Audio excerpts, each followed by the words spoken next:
우리 함께 9월 28일 월요일 새벽 예배를 영상으로 드리겠습니다. 우리 코로나로 인해서 영상으로 예배 드리고 있는데 우리 영상으로 예배하는 동안에도 가정에서 시간을 지켜서 가족들 함께 모여서 복장을 단정하게 하고 정성으로 예배 순서에 참여하시면 더 큰 하나님의 은혜가 있을 줄로 압니다. 우리 시간 같이 함께 주님 가르쳐 주신 기도를 드리도록 하겠습니다. 하늘에 계신 우리 아버지의 이름을 거룩하게 하시며 아버지의 나라가 오게 하시며 아버지의 뜻이 하늘에서와 같이 땅에서도 이루어지게 하소서. 오늘 우리에게 일용할 양식을 주시고 우리가 우리에게 잘못한 사람을 용서하여 준 것 같이 우리 죄를 용서하여 주시고 우리를 시험에 빠지지 않게 하시고 악에서 구하소서. 나라와 권능과 영광이 영원히 아버지의 것입니다. 아멘. 우리 찬송 540자 찬송하시겠습니다.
성경 말씀은 예레미야 38장 1절부터 13절까지의 말씀입니다.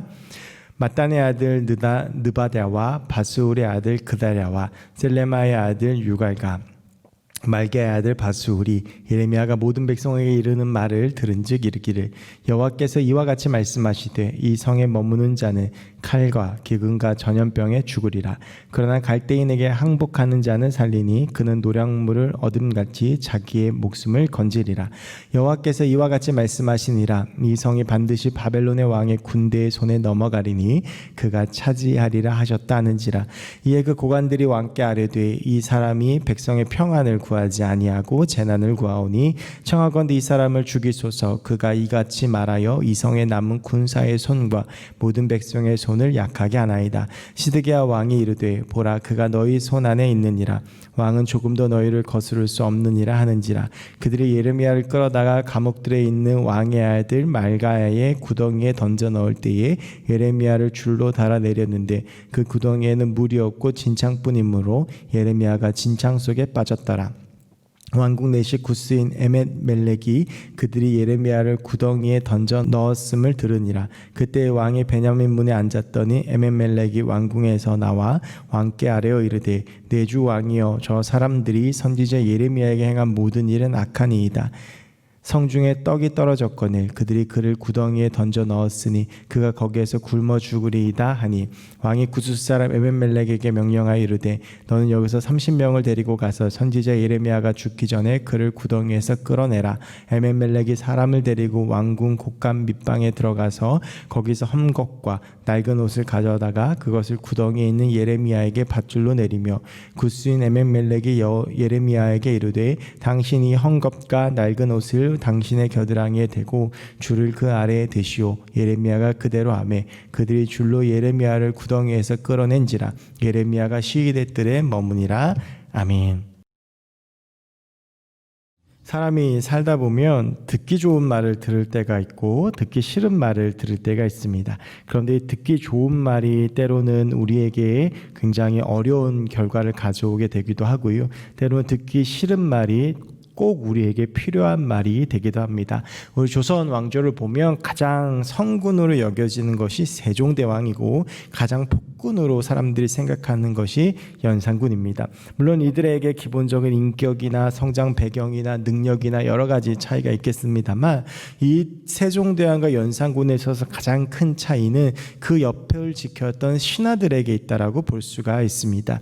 세종대왕은 우리가 이루 말할 것 없이 많은 업적들을 남기신 분인데요. 세종대왕의 특징은 아무리 나에게 싫은 소리라고 쓴 소리를 하고 또 나와 정치색이 맞지 않는 신하라고 할지라도 꼭 필요하다고 하면 옆에 두었고 그리고 그들의 말에 귀를 기울였다라고 하는 것입니다. 때로는 아픈 말이거나 때로는 나를 비난하는 말이어도 그것들을 충언으로 받아들이고 자신을 돌아보면서 자신의 과업들을 해나가는 것이 세종대왕의 특징입니다. 그런데 연산군은 그렇지 않았습니다. 연산군도 굉장히 집권 초기에는 성군의 자질을 보였고 훌륭한 왕이었지만 어느 순간 그 주위에는 이 연산군이 듣기 좋아하는 말을 하는 사람만 모였고 진짜 충언을 하는 사람들은 아주 잔인하게 죽임을 당하거나 유배를 가거나 하는 일들이 많았습니다. 그러다 보니 사람들이 입을 닫게 되었고 간실들만이 넘쳐났고 그들에게 둘러싼 연산군은 결국 제대로 된 정세 판단을 하지 못하고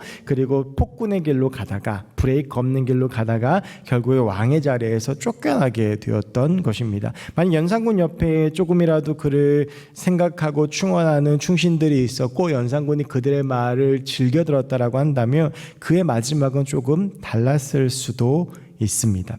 원래 몸에 좋은 약이 쓴 것처럼 내게 도움이 되는 말은 또 쓴 법입니다. 누구나 자기가 비난을 당하거나 또 내가 듣기 싫어하는 말을 하는 것을 좋아하는 사람은 없습니다. 그러나 그것이 나에게 꼭 필요한 말이라면 들어야 합니다. 그것이 하나님의 말씀이라면 이루 말할 것이 없을 것입니다. 이 예레미야는요, 그 당시에 남유다의 사람들의 입장에서 봤을 때에는 굉장히 아픈 말을 하는 사람이었습니다. 오늘도 이 2절 3절의 말씀에 나오지만 예레미야는 결국 남유다가 이 바벨론에 의해서 멸망하고 그리고 이스라엘 백성들은 끌려가고 어려움을 당할 것에 대해서 이야기를 했습니다. 이것은 예레미야가 지속적으로 선포했던 하나님의 말씀이었고 그래서 애굽의 손을 잡고 어떻게든지 위기를 벗어나고자 하는 이 남유다의 사람들, 왕들, 고관들의 귀에는 굉장히 고깝게 들리는 말이었습니다. 역시 예레미야가 또 이 말씀을 선포하면서 바벨론에게 항복하고 그들에게 무릎 꿇고 그리고 하나님을 온전히 바라보자라고 선포하니까 주변에 있던 고관들이 시드기야에게 저 사람을 죽여야 된다라고 청원을 합니다. 그래서 예레미야가 죽임을 당하진 않고 진창뿐인 구덩이에 빠지게 되는데 거의 죽은 것이나 마찬가지였던 것입니다. 예레미야가 선포한 이 말씀이 참된 하나님의 말씀이었지만 사람들은 자기들이 듣기 싫었기 때문에 그 말씀을 거절했던 것입니다. 그런데 7절부터 13절까지에 보면 유대인도 아닌 구스 사람 에멘멜렉이라고 하는 이 사람이 나오는데요. 그는 환관 즉 내시였습니다. 왕의 주변에 있는 사람이었는데 이 사람이 보기에 예레미야의 말이 옳거든요. 여러 가지로 지금 돌아가고 있는 상황이나 정세들이 그렇지가 않거든요. 이미 이 애굽은 바벨론에게 의해서 갈그미스 전투에서 이미 패퇴하고 주도권 잃은 상태였고 지금 이 남유다가 살 길은 전혀 보이지 않고 남유다 여러 가지 우상 숭배 이런 죄악들 역시도 해결해야 될 것 같고 이건 여러모로 봐도 예레미야의 말이 맞다라고 생각했고 이것이 하나님의 말씀이라고 생각해서 시드기야에게 가서 이것이 하나님의 말씀이고 그가 죽게 되었는데 그를 죽여서는 안 된다라고 간언을 하게 됩니다. 그러니까 시드기야도 이제 그 말을 듣고 예레미야를 끌어올리게 되는데요. 유대인들은 하나님의 말씀을 거절했는데 오히려 구스인 이방인이 하나님의 말씀에 순종하고 하나님의 말씀을 깨닫게 되는 모습이 오늘 본문에 잘 나와 있습니다. 이 예레미야 이 당시에 상당히 심각했던 문제 중에 하나가 바로 이 거짓 선지자의 문제였습니다. 하나님의 심판의 때에 하나님의 심판을 선포한 예레미야와는 달리 그저 남유다가 잘 될 것이고 남유다는 평안할 것이고 하나님이 지켜주실 것이라고 하는 그런 메시지만 전하는 거짓 선지자들이 참 많이 있었고 그것이 굉장히 큰 문제였고 사람들은 거기에 귀를 기울였습니다. 우리 예수님께서도 지속적으로 조심하라고 말씀하셨던 것이 거짓 선지자인데요. 산상수훈의 가장 마지막 부분이 마태복음 7장의 가장 마지막 부분을 보면 우리 예수님께서 거짓 선지자를 조심하라고 하면서 이 거짓 선지자의 말에 귀를 기울이는 사람들은 마치 모래 위에 집을 짓는 사람과 같다라고 금방 무너진다, 금방 그 신앙이 무너진다라고 이야기하고 계십니다. 여러분 우리가 이 하나님의 말씀을 잘 듣고 하나님의 말씀에 순종하며 하나님의 말씀을 수용하는 것이 매우 중요합니다. 만약 시드기야와 유대의 고관 대작들이 이 하나님의 말씀을 듣고 그 말씀에 순종했다면 남유다의 역사는 전혀 다른 방향으로 흘러갔을 수도 있습니다. 그러나 그들은 여전히 하나님의 말씀을 거절했고 거부했고 하나님의 말씀을 선포하는 예레미야를 감옥에 가두고 그리고 이 구덩이 속에 빠져서 빠뜨려 죽이려고 했습니다. 여러분 우리가 여기서 두 가지를 생각해 보려고 합니다. 과연 우리가 어떻게 하면 하나님의 말씀을 말씀으로 제대로 받아들일 수 있을까라고 하는 것입니다. 여기에는요 오늘 이 유대인들과 구스인 에멘멜렉이 보여준 삶을 보면 나오는데 먼저 하나님의 말씀을 대할 때 내 욕심, 내 야망, 내 생각을 버려야 되는 것입니다. 유대인들은 다 어떤 말씀을 듣고 싶었냐면 하나님께서 지켜주신다, 하나님께서 도와주신다, 지금 이렇게 어렵고 힘든 상황 속에서도 하나님께서 우리를 버리지 않으신다라는 그 말씀을 듣고 싶었습니다. 욕심이었습니다. 자신들의 죄는 회개하지 않고 우상 숭배에서 여전히 돌이키지 않고 그저 하나님을 이용하려고 하는, 그래서 마음의 평안을 얻고 어떻게든 이 위기를 타개하려고 하는 그런 모습들이 그 당시 남유다의 사람들의 모습에 있었다라고 하는 것입니다. 그래서 금식을 하기도 하고 이런 모습들이 나오지만 다 하나님을 이용하려고 했던 모습이었던 것입니다. 그러니까 말씀을 이용하고 말씀으로 나의 마음의 편안함이나 그리고 내 어떤 욕심과 야망들을 채우는데 썼다라고 하는 것이죠. 그리고 결국 우리가 그렇게 말씀을 이용하고 우리가 그렇게 말씀 가운데 온전히 서지 못하면 거짓 선지자들이 판을 치게 되고 그 거짓 선지자들의 그 거짓된 말이 진리인 것처럼 착각하게 된다라고 하는 것입니다. 그래서 우리가 절대 피해야 되는 것이 무엇이냐 하면 말씀을 취사 선택하는 것입니다. 하나님의 모든 말씀은 다 귀한데 내게 필요한 말, 내가 좋아하는 말, 내가 꼭 보고 싶은 말만 보는 것은 굉장히 위험합니다. 제가 청년들에게도 가끔 하는 말인데 요즘 유튜브 같은 것들이 굉장히 유행하면서 위험한 것 중에 하나가 나한테 맞는 설교라고 해서 어떤 한 분 목사님의 설교만 듣든지 그 세계관 속에 빠지는 것은 굉장히 위험합니다. 우리가 균형을 잡아야 합니다.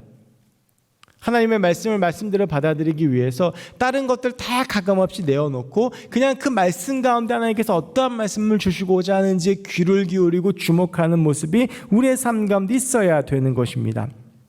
유대인들은 이것을 해내지 못했습니다. 욕심과 야망에 가득했습니다. 이것이요 예수님의 제자들에게도 찾아볼 수 있는 마음입니다. 예수님의 제자들이 서로 자기들의 욕심을 가지고 예수님을 따랐습니다. 어떤 사람은 높아지고 싶었고, 어떤 사람은 나라의 독립을 이루고 싶었고, 신분 세탁을 하고 싶었고, 저마다 욕심과 저마다 야망을 가지고 예수님을 따르니까 예수님께서 십자가에 달리시니까 어떻게 됩니까? 다 도망가는 것입니다.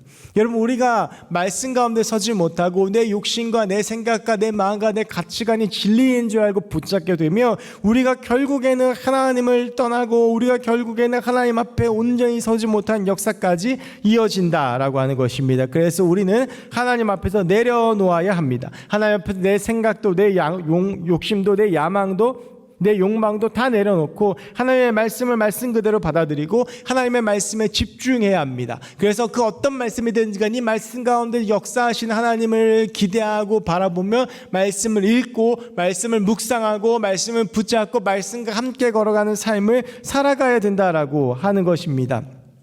어떤 사람들은 보면 복음서만 계속 읽는 사람들이 있습니다. 시편만 읽는 사람들이 있습니다. 그냥 그게 내가 좋고 그게 내가 편하고 이게 내게 도움이 된다고 생각하고 시편 중에서도 좀 내가 도움이 되는 말들, 좀 내가 편한 말들만 찾아보는 사람들이 있는데 굉장히 위험한 것입니다. 성경은 그 전체로 보아야 하고 이 성경을 하나님께 상고해 주시되 이유가 있는 것이고 이 성경 그 나름대로 우리에게 선포하고 우리에게 주는 말씀이 있는 것입니다. 그래서 우리는 하나님의 말씀을 볼 때 균형 잡힌 시각을 가지고 이 하나님의 말씀을 가감없이 받아들이고 내 욕심, 내 야망 또 내 마음을 이루는 도구로 써서도 안 되며 그것들에게 내 충족하는 말씀만 보아서면 안 되며 내 신념을 채워지는 말씀만 보거나 들어서는 안 되며 어떠한 말씀이든지 그 말씀 가운데 우리의 하나님께서 무엇이라고 말씀하시는지를 귀를 기울여야 하는 것입니다.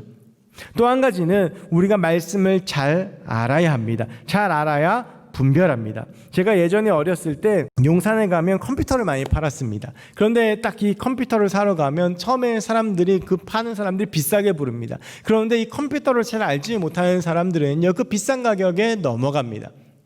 뭐 카메라를 사거나 전자기기를 살 때도 요즘 같은 경우에 인터넷으로 충분히 알아보거나 정보가 있이 가면 터무니없는 가격을 부르면 그 가격이 얼마나 터무니없는지를 압니다. 그래서 그대로 안 사지요. 그런데 모르면 어떻게 됩니까? 넘어갑니다. 사기당합니다. 마찬가지로 우리가 하나님의 말씀을 알지 못하면 분별하지 못합니다. 여러분 한번 생각해 보십시오. 남유다가 멸망할 것이다. 남유다를 하나님께서 도와주실 것이다. 어떤 게 더 하나님의 말씀처럼 들립니까? 전 후자가 하나님의 말씀인 것 같습니다. 하나님께서 우리 도와주신다. 하나님께서 우리 붙잡아 주신다. 하나님께서 이 위기에서 타개해 주신다. 전능한 하나님이 해결해 주신다. 이게 더 하나님의 말씀인 것처럼 느껴지잖아요. 그런데 하나님의 뜻은 어디에 있었습니까? 남유다가 망하는 것입니다. 남유다가 망하고 다시 시작하는 것이었습니다. 이것을 분별하기 위해서는 어느 것이 하나님의 말씀인지를 알아야 되는 것입니다. 그리고 그 하나님의 말씀을 알기 위해서 중요한 것은 하나님의 말씀을 분별해내기 위해서는 하나님의 말씀을 잘 알아야 됩니다. 그래서 여러분 우리가 말씀을 읽어야 됩니다. 말씀을 공부해야 됩니다. 말씀을 묵상해야 됩니다. 우리가 너무 말씀하고 상관없는 삶을 살아가고 있지는 않습니까? 시간이 없다 하는데 우리가 다른 것들은 다 하면서 TV는 뭐 1시간 넘게 보고 뭐 핸드폰은 몇 시간씩 하면서 정작 말씀 보는 시간은 너무나도 줄어들고 우리가 말씀을 집중하지 않고 말씀을 보지 않고 말씀을 알지 못합니다. 말씀에 대해서 너무 무관심합니다. 성경이 몇 권인지도 모르고 야고보서 찾자고 하는데 구약 성경에서 찾고 있고 창세기 이후로는 성경을 별로 읽어본 적이 없고 지금 한 해가 다가가는데 올해 또 성경 일독에 실패하고 여전히 말씀하고 가까워 지내지 못하고 그저 감정에 치우친 신앙생활을 하는 것이 우리의 모습은 아닌지 우리가 한번 돌이켜 보아야 합니다. 분별해내기 위해선 말씀을 잘 알아야 합니다. 말씀을 잘 알기 위해선 우리가 말씀을 읽는 데 시간을 많이 들이고 말씀을 공부하고 묵상해야 합니다. 여러분 그럴 때 우리가 거짓 가르침과 참된 진리를 구별할 수 있는 것입니다. 오늘 말씀에 대한 말씀들을 좀 나누었습니다. 여러분 우리가 하나님의 말씀 앞에서 내 욕심, 내 야망들 버리고 늘 주의 말씀 앞에서는 하나님의 사람들이 되길 원합니다. 오늘도 말씀을 읽고 그 말씀이 내 삶을 주관해가고 그 말씀 붙잡고 살아갈 때 하나님께서 우리의 삶 가운데 우리의 삶을 가장 선한 길로 인도하시고 우리의 삶 가운데 하나님의 놀라운 계획과 뜻들을 보여주실 줄로 믿습니다. 그 하나님의 말씀 붙잡고 그 말씀과 함께 걸어가는 우리 모두가 되기를 주의 이름으로 간절히 축원합니다. 기도하겠습니다. 하나님 아버지 이 시간 하나님의 말씀에 반응하는 유대인들과 그리고 구스 사람 에벤멜렉의 그 삶의 모습을 우리가 보았습니다. 주님, 우리가 주의 말씀을 사모할 때 내 야망, 내 욕망, 내 욕심, 내 생각들 다 버리게 하시고 오직 주의 말씀만 붙잡고 주님과 함께 살 수 있도록 도와주시고 정말 주의 말씀으로 충만하며 주의 말씀 가운데 사로잡히며 주의 말씀 안에 거하며 주의 말씀 묵상하고 공부하는 우리의 삶이 될 수 있도록 도와주시옵소서. 선한 분별력을 갖게 하시고 그래서 주의 말씀 붙잡고 온전히 주의 사람 우리가 될 수 있도록 주님 도와 주시옵소서. 우리 함께 하실 주님을 기대합니다. 하나님 함께해 주시고 이 새벽 우리의 모든 기도에 들어주시고 응답하여 주시옵소서. 함께 하심에 감사드리며 예수 그리스도의 이름으로 기도하옵나이다. 아멘. 우리 시간 주의 이름 함께 3번 부르고 각자의 기도 제목 가지고 기도하시겠습니다. 주여 주여 주여